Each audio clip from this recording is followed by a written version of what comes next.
صديق فرميه للرجي قيامته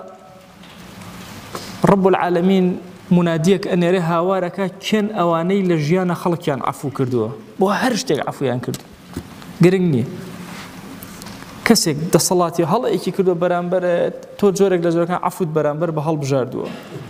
أفرمي أين أهل العفو أين أهل العفو فيكافئهم الله تعالى بما كان من عفوهم عن الناس كان خلق يان عفو كردوه خوا جل جلاله مكافئانك عفويانك واتأوك سيل الدنيا عفوك رب العالمين عفويك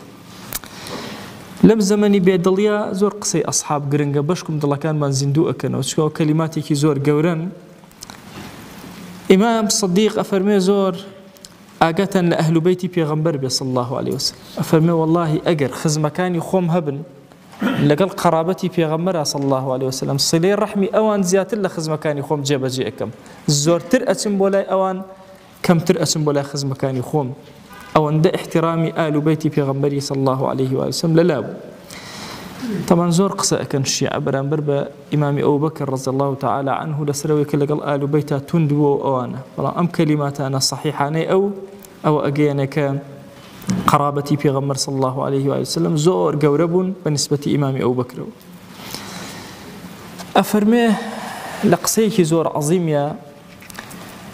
أفرمي أطوع الناس لله أشدهم بغضا لمعصيته كي زور إطاعي خوا جل جلاله أكات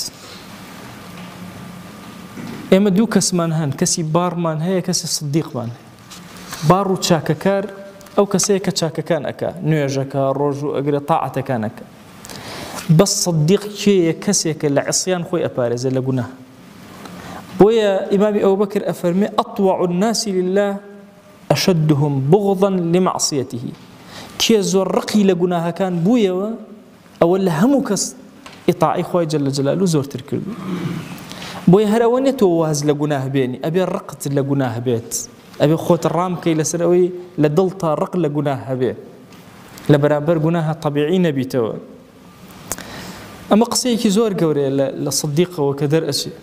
أيش أويا شنا سيري دلتك جوان سيري كبزانة كان رقي لقناها كانت كان رقي للدروية كان رقي لغيبته كان رقي لبهتانه كان رقي للنظرة كان رقي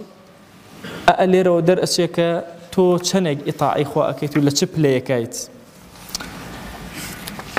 لخطبيك فرموي كرم للتقوى إنسان شون أبيته كسيكي سخي وكريم وأنا حتى تقوى زياتر به كريم ترأبه بخشندة ترأبه كي دولة من أبي حتى وكو يقيني بخوا زياتر به دولة من دي زياتره كي شرفي وبيا أبي لنا وخلقه وبرس سير أكره أو كاتب برس سير أكره كالتواضعي زور تربي وخوي بكم بزانه أم كلمات أنا أرزم كردن